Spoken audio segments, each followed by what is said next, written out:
പോലീസുകാരും കള്ളനെന്ന് ഉറപ്പിച്ചാൽ വിക്രമും വിക്രമിന്റെ കൂടെ പോയവരും പിന്നീട് തിരിച്ചു വരരുതെന്നാണ് മാഷ് പറഞ്ഞത്. ഇപ്പൊ മോഷ്ടിച്ചത് വിക്രമല്ലെന്ന് തെളിഞ്ഞു. അപ്പൊ തിരിച്ചു വീട്ടിലേക്ക് തന്നെ വന്നതിൽ തെറ്റില്ലല്ലോ അല്ലേ? ആരാ പിന്നത് ചെയ്തത്?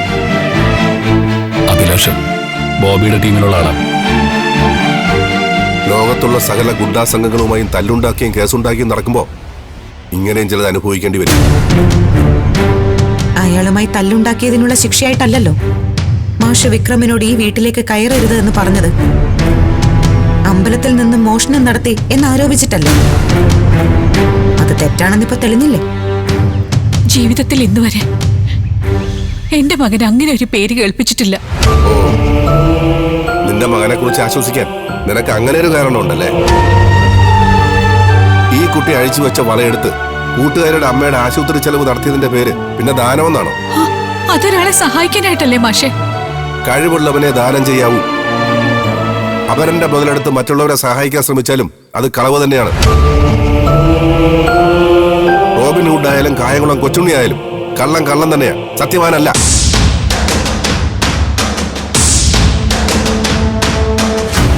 എല്ലാ കള്ളന്മാരും ആദ്യം ആരംഭിച്ചിട്ടുള്ളത് സ്വന്തം വീട്ടിൽ നിന്ന് തന്നെയാണ്. പിന്നെ നാട്ടിലേക്ക് കിടക്കുക.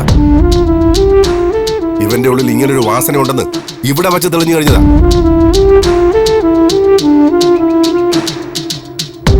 അതുകൊണ്ട് തന്നെ അമ്പലത്തിലെ കാര്യം അറിഞ്ഞപ്പോ അത് ശരിയാണെന്ന് ഞാൻ കരുതിപ്പോയി. അതിന് തെറ്റുണ്ടെന്ന് ഞാൻ കരുതുന്നില്ല. മകൻ തെറ്റുകാരനാണെന്ന് കണ്ണുമടച്ച് വിശ്വസിച്ചത് തിരുത്താനുള്ള മടി. സ്വന്തം മകന്റെ മുൻപിൽ തനിക്ക് തെറ്റുപറ്റിയെന്ന് സമ്മതിച്ചാൽ ചെറുതായി പോവൂന്നുള്ള നാണക്കേട് അല്ലേ മാഷേ? നീ ആരോടാ സംസാരിക്കുന്ന ഓർമ്മ വേണം. ഞാൻ പറഞ്ഞതിൽ എന്താ ഏട്ടത്തി തെറ്റ്? ഇനി അത് തെറ്റാണെങ്കിൽ അമ്മ പറയട്ടെ.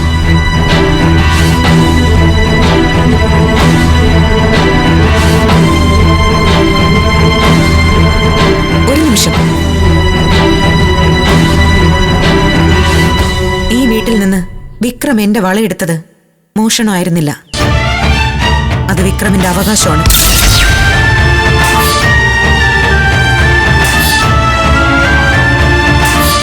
എന്നോട് പറയാൻ വൈകിപ്പോയി എന്നൊരു തെറ്റ് മാത്രമേ ഞാൻ അതിൽ കാണുന്നുള്ളൂ. പക്ഷേ മാഷിപ്പ കാണിക്കുന്നത് മകൻ ശരിയാണെന്ന് അംഗീകരിക്കാനുള്ള മടിയാണ്. മതി, നിർത്ത്. കുറെ നേരമായിട്ട് ഞാൻ കേൾക്കുന്നു. ആർക്ക് വേണ്ടിയാ നീ വാദിക്കുന്നത്? എനിക്ക് നിന്റെ വക്കാലത്തൊന്നും വേണ്ട. പിന്നെ ഈ വീട്ടിലെ ആരെയും, അത് എന്നെ വെറുക്കുന്നവരാണെങ്കിലും ഇഷ്ടപ്പെടുന്നവരാണെങ്കിലും, അവരെ ആരെയും ശാസിക്കാനോ തിരുത്താനോ നിനക്ക് അവകാശമില്ല. ഇനി ഇത് ആവർത്തിക്കരുത്.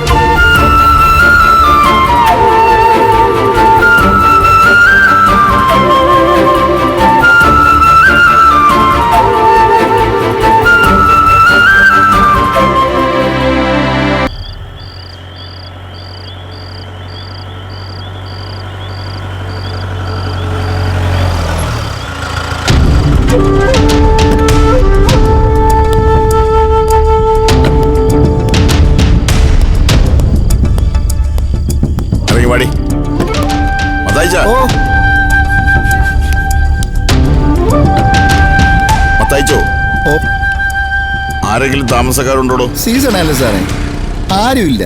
ഇനി ആരും വരുമെന്നും തോന്നുന്നില്ല. മുറിയൊക്കെ ക്ലീൻ അല്ലേ? അതൊക്കെ എപ്പോഴേ ശരിയാക്കിയിട്ടിരിക്കുക. എന്നാ താൻ ആ മുറിയൊന്ന് തുറക്ക്.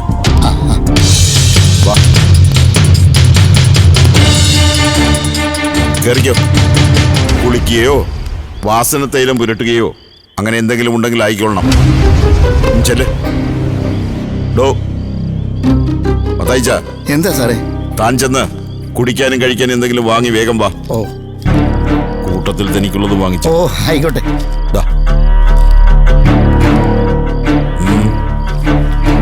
ആരാ സാറേ? ഇയാളെ ഇവിടെ നേരത്തെ കണ്ടിട്ടില്ലല്ലോ. എന്തേ, അതറിഞ്ഞാലേ മത്തായിച്ചൻ കള്ളു വാങ്ങാൻ പോകൂ? അയ്യോ, അങ്ങനെയല്ല. ടൗണിലെ ലോഡ്ജിൽ നിന്ന് പൊക്കിയതാണോ? അങ്ങനെയാണ്. പുതിയ ആളാ. കേസിന്ന് ഊരി കൊടുക്കണമെന്ന് കരഞ്ഞു പറഞ്ഞപ്പോ എന്റെ മനസ്സങ്ങലിഞ്ഞു. ഞാനങ്ങ് സമ്മതിച്ചു. പിന്നെ തിരിച്ചു പറഞ്ഞയക്കുന്നതിന് മുമ്പ് ഇനി തെറ്റിലേക്ക് സഞ്ചരിക്കാതിരിക്കാനുള്ള കുറച്ച് ഉപദേശങ്ങൾ പകർന്നു നൽകണ്ടേ? അതിന് കൂട്ടിക്കൊണ്ടുവന്നതാ. എന്താ വേണ്ടേ? അയ്യോ, അതെന്തായാലും വേണം. ഉപദേശിക്കാൻ കിട്ടുന്ന ഒരു സാഹചര്യം നമ്മൾ പാഴാക്കരുത്. എന്നാ മത്തായിച്ചൻ ചെല്ല്. ആ ആ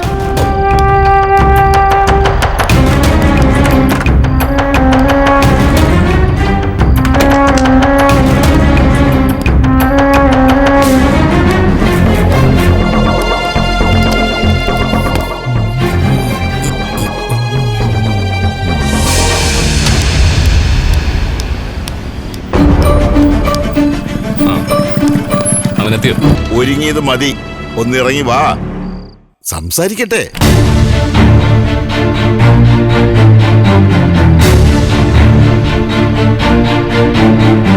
അല്ല, നീ കുളിച്ച് വസ്ത്രമൊന്നും മാറിയില്ലേ? ശരി, സമയമുണ്ടല്ലോ. നീ ഇവിടെ ഒന്നിരിക്കെ, ഞാൻ ചോദിക്കട്ടെ. വാ.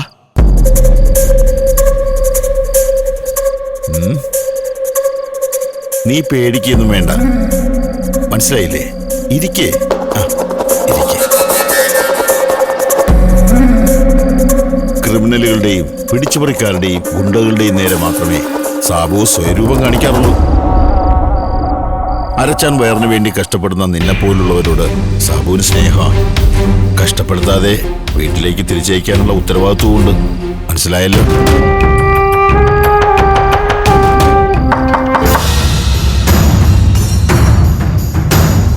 എന്താണോ മത്തായിച്ച?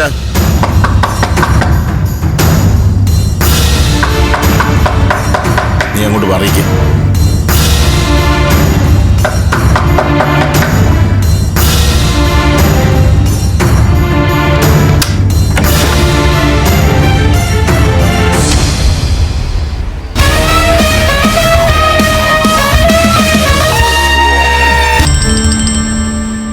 അണ്ണാ, SI സാബുണ്ണനാണല്ലോ.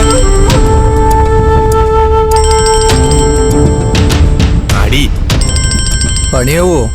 ഇനി രാത്രി വല്ല കോളിനാണോ, അതോ ഇനി വല്ല പണി തരാനോ? എന്ത് അയാളെന്ത് നമുക്കിട്ട് പണി തരാനാ? അണ്ണാ ഫോണെട്, തിന്ന് തീർക്കാടേ. ആ സാറേ. അഭിലാഷേ. എന്താ സാറേ? വിടരുത് അഭിലാഷേ, വിടരുത്. അപ്പൊ അവൻ സാറിനും പണി വന്നല്ലേ? അവൻ ഇവിടെയും കയറി ഒന്ന് കളിച്ചതാ. അതിന്റെ മറുപടി എന്റെ കണക്കിലും പെൻഡിങ്ങാ. എന്താ വേണ്ടേ? സാറ് തീരുമാനിക്കും. എന്ത് വേണമെങ്കിലും ആവാം. ഇഞ്ച ചതയ്ക്കും പോലെ അവന്റെ കൈയും കാലും ചതയ്ക്കണം. മേലിൽ അതൊരു പോലീസുകാരന്റെ നേരെ ഉയരാൻ പാടില്ല. അതൊക്കെ പറയാൻ എളുപ്പാ സാറേ. നേരിട്ട് അടിക്കാൻ ചെന്നാ അവൻ ഏത് രീതിയിലാ തിരിച്ചടിക്കുകയെന്ന് സാറിനിപ്പോ മനസ്സിലായില്ലേ? നേരിട്ടായാലല്ലേ പ്രശ്നമുള്ളൂ, ഒളിഞ്ഞിരുന്നാവാമല്ലോ. ഇരുട്ടത്തിരുന്ന് ഒറ്റയ്ക്ക് പിടിക്കണം. ആരാണ് എതിരിടുന്നെന്ന് അറിയും മുമ്പ് പണി തീർക്കണം. അങ്ങനെയാണെങ്കിൽ തീർത്തിട്ട് പോരണം സാറേ. മുറിവ് കൂടുന്ന ഐറ്റാ അവൻ തെരഞ്ഞു പിടിച്ചു വരും. ഇപ്പോഴത്തെ അവസ്ഥ പോലെ ആവില്ലത്. തിരിച്ച് എങ്ങനെ പണിയണമെന്നാ നമ്മൾ ആലോചിക്കേണ്ടത്. അവനെ എത്ര തല്ലിയാലും വേദനിക്കില്ല. അത് ഞാൻ നേരിട്ട് കണ്ടിട്ടുള്ളതാ. പിന്നെ എന്തു വേണം? അവന്റെ കയ്യിൽ നിന്ന് കിട്ടിയത് വാങ്ങിക്കൂട്ടിയിട്ട് ചുമ്മാ ഇരിക്കണോ? അവന് വേദനിക്കണം. ശരീരം വേദനിക്കും മുമ്പ് അവന്റെ മനസ്സ് വേദനിക്കണം. താൻ കാരണമാണ് തന്റെ പ്രിയപ്പെട്ടവർ നരകയാതന അനുഭവിക്കുന്നതെന്ന് അവന് മനസ്സിലാവണം. അങ്ങനെ അവനെ ഇമോഷണലി തകർത്തതിന് ശേഷം ആക്രമിക്കണം. പിന്നെ തിരിച്ചു തല്ലാൻ അവന് കഴിയാതാവും. ഞങ്ങളവരും തമ്മിൽ നേരിട്ടാവുമ്പോ ചേരിപ്പോര്, ഗുണ്ടാത്തല്ല് എന്ന തലക്കെട്ടില് വാർത്ത അങ്ങ് നിസ്സാരമായി പോകും. വീട്ടുകാരെ തൊട്ടുള്ള കളി തുടങ്ങിയ സംഗതി മാറും. സാറ് കട്ടയ്ക്ക് കൂടെ ഉണ്ടാവണം. അവസാന സമയം മാറിക്കളയരുത്. ഇതിന്റെ പേരിൽ എനിക്ക് യൂണിഫോം ഊരേണ്ടി വന്നാലും സാരമില്ല അഭിലാഷേ. കാര്യം നമ്മൾ തീരുമാനിക്കുന്നത് പോലെ നടക്കണം. അയ്യോ, സാറ് യൂണിഫോം കളയാനുള്ള പണിയൊന്നും എടുക്കണ്ട. യൂണിഫോം ഇല്ലാത്ത പോലീസുകാരനും കുറയ്ക്കാൻ അറിയാത്ത പട്ടിയും ഒരുപോലെ. ഒരു ഗുണവുമില്ല. അയ്യോ, സാറെ കളിയാക്കിയതല്ല. സാറാ തൊപ്പി വെച്ചിരിക്കുമ്പോഴല്ലേ നമുക്കെന്തെങ്കിലും ഗുണമുള്ളൂ. അപ്പോ നാളെ മുതൽ നമുക്ക് പണി തുടങ്ങാം, അല്ലേ സാറേ? അല്ലാതെ പിന്നെ നീ തുടങ്ങിക്കോ, ഞാൻ കട്ടയ്ക്ക് കൂടെയുണ്ട്. അത് മതി സാറേ. ശരി.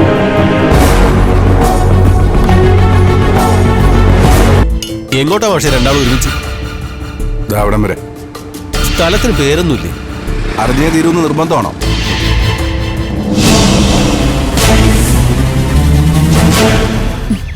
എന്തിനാ ഇപ്പൊ അയാളോട് ചൂടായേ?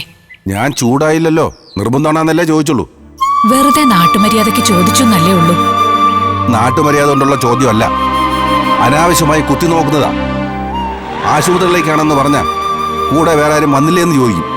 ഇല്ല എന്ന് പറഞ്ഞാലോ പിന്നെ മക്കളും മക്കളുടെ ഭാര്യമാരും ഒക്കെ എവിടെയെന്ന് അവൻ ചോദ്യം. കാവൽ നായ്ക്കളെ കൂട്ടിലിട്ട് വളർത്തും പോലെ ഈ പ്രായത്തിലും 3 എണ്ണത്തിനെ കൂട്ടിലിട്ട് ചെല്ലും ചെലവും കൊടുത്ത് വളർത്തുകയാണെന്ന് പറയണോ ഞാൻ? മതി മാഷെ, വല്ലവരും കേക്കും. മാഷെ, ബസ്സിൽ പോയാ പോരെ? നീ കേറുക പോലെ.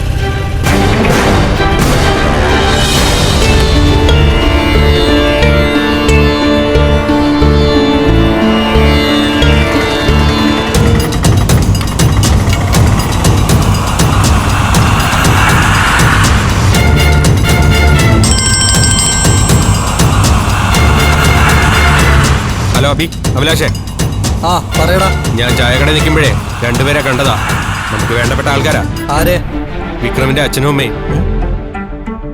ഓട്ടോ കയറി പോയിട്ടുണ്ട്. പുറകെ പോണോ? വേണം. എവിടേക്കാ പോയെന്ന് നീ എന്നെ വിളിച്ചറിയിക്ക്. ശരിടാ. ചേടാ ശരി.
പറയടാ.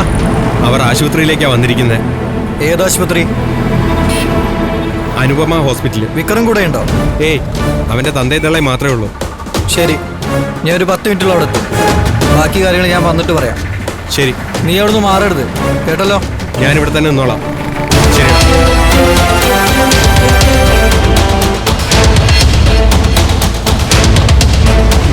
ആ, ഇവിടെ തന്നെയാ. നമുക്ക് അവിടെ ഇരിക്കാം. അവരെ വിളിക്കും. എനിക്കിപ്പോ നല്ല ആശ്വാസമുണ്ട് മാഷെ. ആ വെയിലത്ത് അത്രയും ദൂരം നടന്നപ്പോ ഉണ്ടായ ക്ഷീണോ വേറൊന്നും ഉണ്ടാവില്ല. ഉണ്ടാവാതിരിക്കട്ടെ. കുഴപ്പമൊന്നുമില്ലാന്ന് ഡോക്ടറോട് പറഞ്ഞ സമാധാനമായിട്ടിരിക്കാലോ. വാ.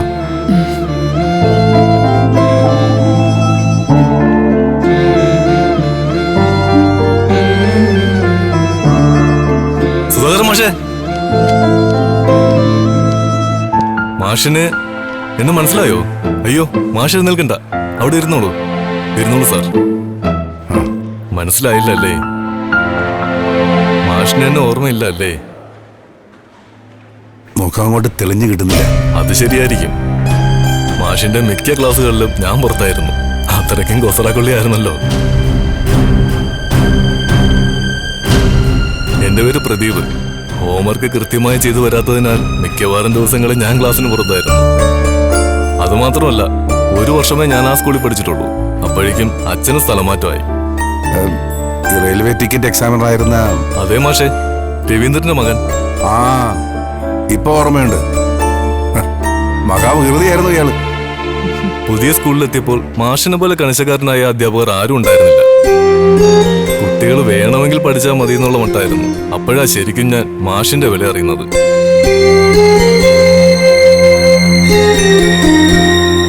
പിന്നെ ഞാൻ അങ്ങ് വാശിയോടെ പഠിച്ചു. നന്നായി. ഇപ്പൊ ഇവിടെ ഡോക്ടറാ? അതെ. കണ്ടതിൽ വലിയ സന്തോഷം. ഇനിയും നന്നായി വരും. മാഷിന്റെ മക്കളൊക്കെ നല്ല നിലയിലായിട്ടുണ്ടാവുമല്ലേ?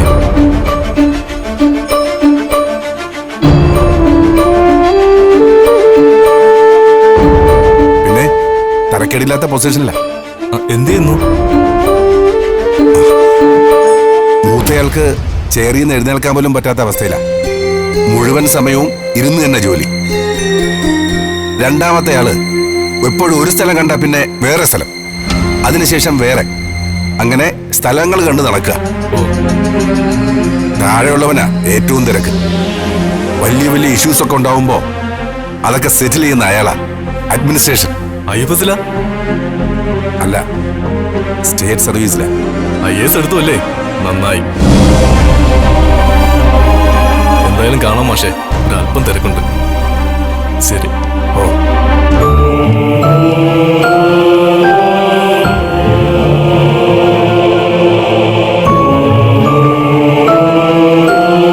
മാഷേ,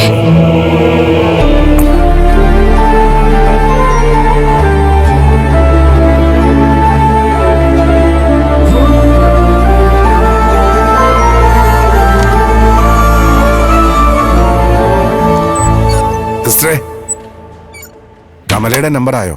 നോക്കിയിട്ട് പറയാം. ഓ, നിങ്ങൾ വന്നോളൂ. നീ ഇവിടെ ഇരിക്കും, ഞാനൊന്ന് നടന്നിട്ട് വരാം.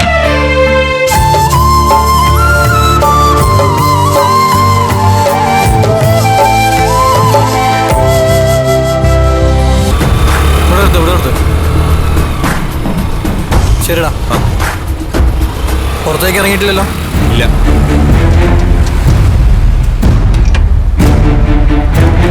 അണ്ണാ, ഈ പട്ടപ്പകൽ വിട്ടിട്ട് തന്നെ തീർക്കണോ? എന്താടാ, നിനക്ക് പേടിയുണ്ടോ? പേടിയൊന്നുമില്ല. ചുറ്റുമുള്ള കടകളിലും ആശുപത്രിയിലൊക്കെ CCTV ധാരാളം ഉണ്ട്. സ്കെച്ച് ഇട്ടത് നമ്മളാണെന്ന് പോലീസിന് എന്തായാലും മനസ്സിലാവും. അതൊന്നും പേടിക്കണ്ട. എല്ലാം ഞാൻ പറയുന്ന പോലെ അങ്ങ് ചെയ്താൽ മതി. ബാക്കി കാര്യം ഞാൻ നോക്കിക്കോളാം. ECGയിൽ വേരിയേഷൻ ഒന്നും കാണുന്നില്ല. എന്നാലും നമുക്ക് ഡീറ്റെയിൽ ആയിട്ട് ഒരു ചെക്കപ്പ് നടത്തിക്കളയാം. ട്രെഡ്മിൽ ടെസ്റ്റ് അടക്കം ഒരു ഫുൾ ബോഡി ചെക്കപ്പ്. അത് ഇപ്പൊ തന്നെ ചെയ്യണമെന്നുണ്ടോ? വേണമെന്നില്ല. തൽക്കാലം ഞാൻ കുറച്ച് മരുന്ന് കുറിച്ചിട്ടുണ്ട്. അത് കഴിച്ചു കഴിഞ്ഞിട്ട് നമുക്ക് നോക്കാം. തൈറോയിഡിനും ഷുഗറിനും കഴിക്കുന്ന മരുന്നുകൾ ഒരു കാരണവശാലും നിർത്തരുത്. ശരി. പിന്നെ മാഷിനോട് പ്രത്യേകം പറയണ്ടല്ലോ, അധികം ഭാരമൊന്നും ഇവരെ കൊണ്ട് എടുപ്പിക്കരുത്. ലങ്സിന്റെ പ്രോബ്ലം അറിയാലോ. പറഞ്ഞാ കേൾക്കണ്ടേ ഡോക്ടറെ? ഇനി ഇങ്ങനെയുള്ള കാര്യങ്ങൾ ചെയ്ത് ഇങ്ങോട്ട് വരാൻ നിൽക്കരുത്. എന്നാ പോയിട്ട് ഒരാഴ്ച കഴിഞ്ഞിട്ട് വന്നോളൂ.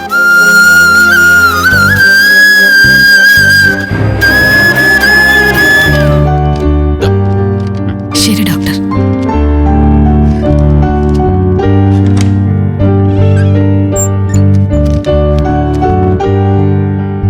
Token number 62.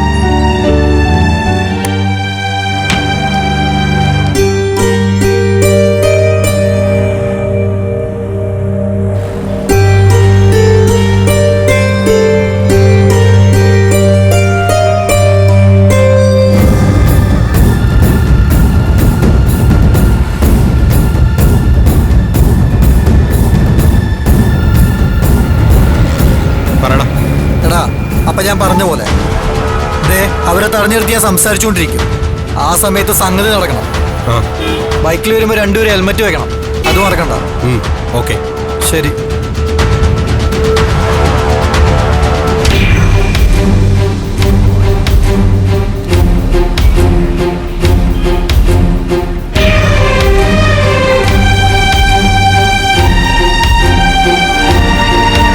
മാഷേ,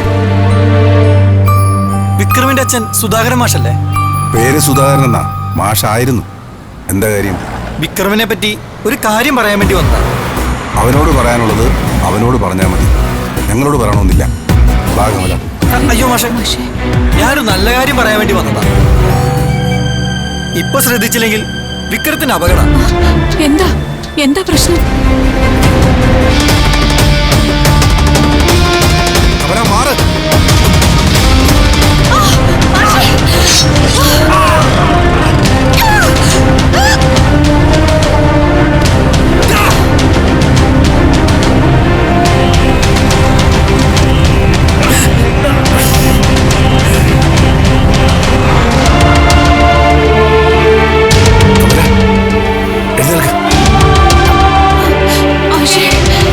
എന്താ?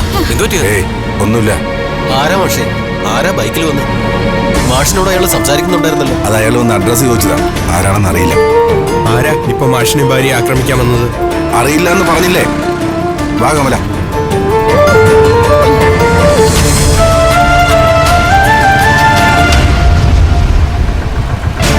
തോട്ടപ്പടി.